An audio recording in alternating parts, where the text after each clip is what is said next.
We're going to do with this project is we're going to do two parts.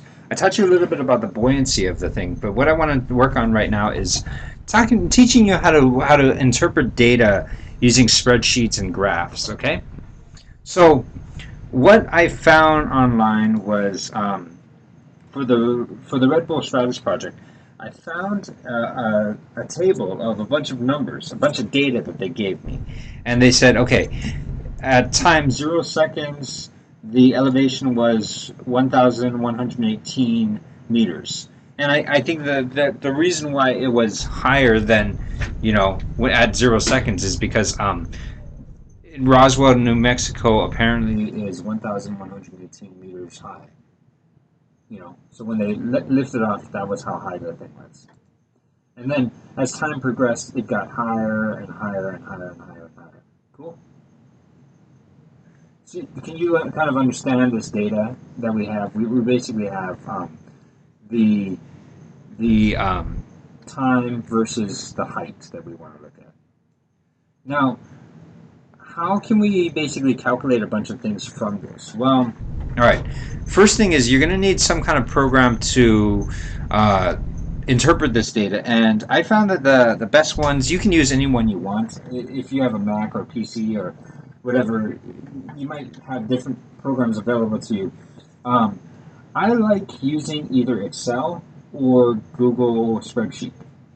And the way you do this is you want to copy and paste this data that I gave you below um, into one of those things. So all you would do is you just kind of take this guy right here, and I'm going to use Excel just because.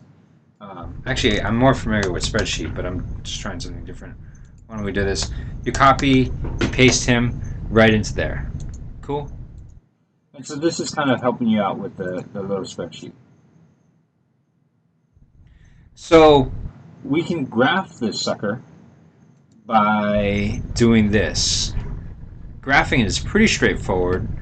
You simply take your data. I like highlighting the whole thing. And then you go to, I think it's insert graph. And the graphs I always like to use as a scatter plot. And I just click on that one. Oh, oops. That's not what I want. Let me see. I wonder if it's because I highlighted all the data and not just the one that I was interested in. I'm interested in this data. So I'm going to graph a scatter plot on that. There we go. All right. I like to personally put my spreadsheet in, or my graph in a different page, only because it allows me to get a really big graph. So I'm going to say move chart to its own sheet. Cool. And the way I like to look at my graph is it looks kind of cluttered with these big old dots. So I'm going to I'm going to right click on the data. And I'm going to say, hey, there we go. I'm going to say select data, no, format data series. And I want to go to, I want to make it this X looking thing. I think that's easier to see. And I'm going to make those X's really small. Yeah.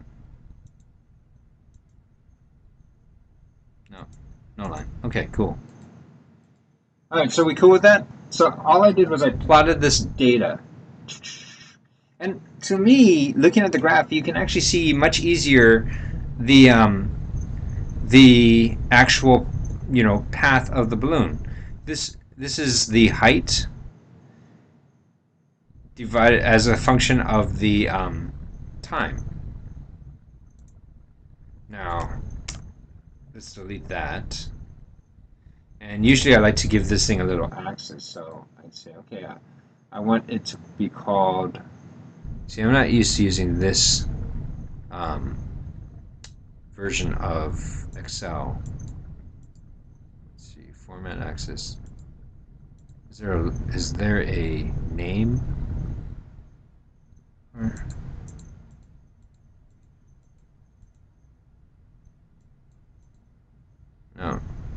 Okay. I want to add a name to it or whatever. Okay, so you know that this is the height divided by the time. Are we cool with that?